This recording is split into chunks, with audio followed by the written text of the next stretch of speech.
Scandale, adultère, excès en tout genre et lingerie fine sont au programme de cet épisode de C'est qui celui-là? J'ai un peu l'impression de véhiculer des clichés sur ce coup-là. En même temps, je ne vais pas pouvoir changer les mentalités du siècle dernier. Née en 1891 à New Rochelle, dans l'état de New York, Mary Phelps Jacob, que l'on surnomme Polly, grandit dans une famille un peu fauchée mais obsédée par les apparences. La jeune fille fréquente donc des écoles privées tout en prenant des cours de danse et d'équitation. Polly s'implique peu dans sa scolarité, préférant se réfugier dans ses rêves et dans les paillettes de la vie mondaine. Sa fibre artistique la poussera tout de même sur les planches pendant quelques années, ce qui lui permettra de rencontrer George V, le roi d'Angleterre, en 1914, pendant une garden party. La classe. Polly fréquente les milieux huppés de New York et ne manque pas une occasion de faire la fête et de se montrer dans ses plus beaux atours. En 1910, alors qu'elle essaye une nouvelle robe de soirée, Polly constate que les baleines de son corset se voient à travers le tissu. Non seulement c'est moche, mais en plus c'est inconfortable. Ni une ni deux, Miss Jacob se débarrasse de son corset et appelle sa femme de chambre à la rescousse pour qu'elle l'aide à coudre 2 mouchoirs en soie ensemble. Elles ajoutent du ruban rose pour obtenir un sous-vêtement pouvant maintenir la poitrine de la jeune femme. Mary Phelps Jacob est l'inventrice du soutien-gorge. Enfin, de la version qui a cartonné.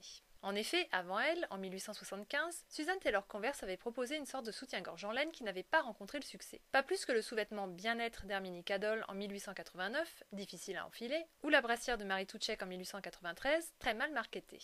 La proposition de Polly, pratique, légère et facile à confectionner, fait un tabac auprès de ses amis, puis de clientes de plus en plus nombreuses.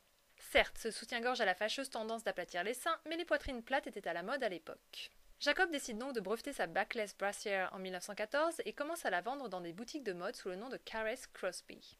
Pourquoi cette marque? Tout simplement parce que Marie, surnommée Polly, se faisait appeler Caress depuis quelques années. Et Crosby, c'est le nom de son second grand amour qu'elle avait rencontré à Boston en 1919, alors qu'elle était déjà mariée depuis 1915 avec Richard Peabody, avec qui elle avait eu 2 enfants. Entre leur relation adultère commencée 2 semaines à peine après leur rencontre, le divorce en 1922, le remariage 2 jours plus tard et le fait que Harry Crosby ait 6 ans de moins qu'elle, prenez des notes, je ne vous raconte pas le scandale dans la haute société bostonienne.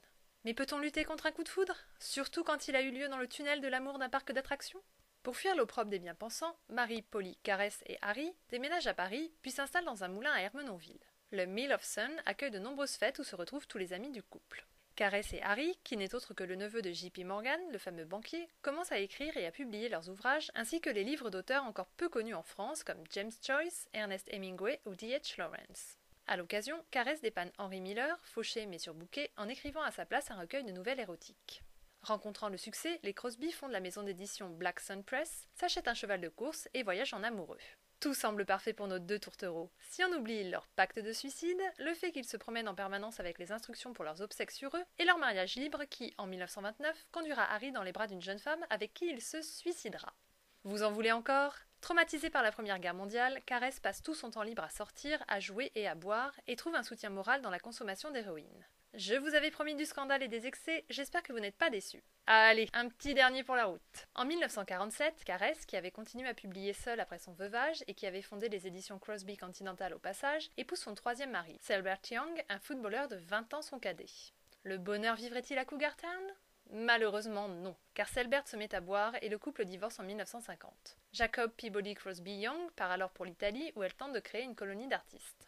Le concept ne prend pas et, un peu échaudée par l'amour, Caress décide alors de se consacrer à ses affaires. Elle rentre aux États-Unis, ouvre une galerie d'art à Washington DC, crée un magazine spécialisé dans l'art et la littérature, Portfolio, s'engage dans les mouvements pacifistes avec l'organisation Women Against War et achète des châteaux un peu partout en Europe. Vous n'avez pas tout suivi?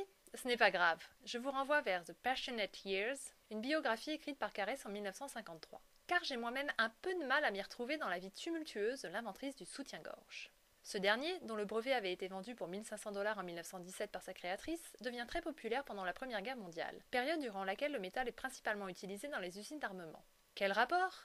Les baleines de corset! Le gouvernement américain encourage ses concitoyennes à abandonner ce sous-vêtement d'un autre âge pour économiser la matière première si précieuse pour les soldats. Et voilà comment on libère l'Europe et les poitrines. Si je résume, Mary Phelps Jacob fut considérée comme une scandaleuse en son temps, car elle a écouté son cœur, libéré son corps, dirigé une maison d'édition, rencontré le succès dans ses diverses entreprises et soutenu des artistes et des intellectuels. Je n'ose imaginer la tête de la bonne société de son époque si elle avait croisé Nabila.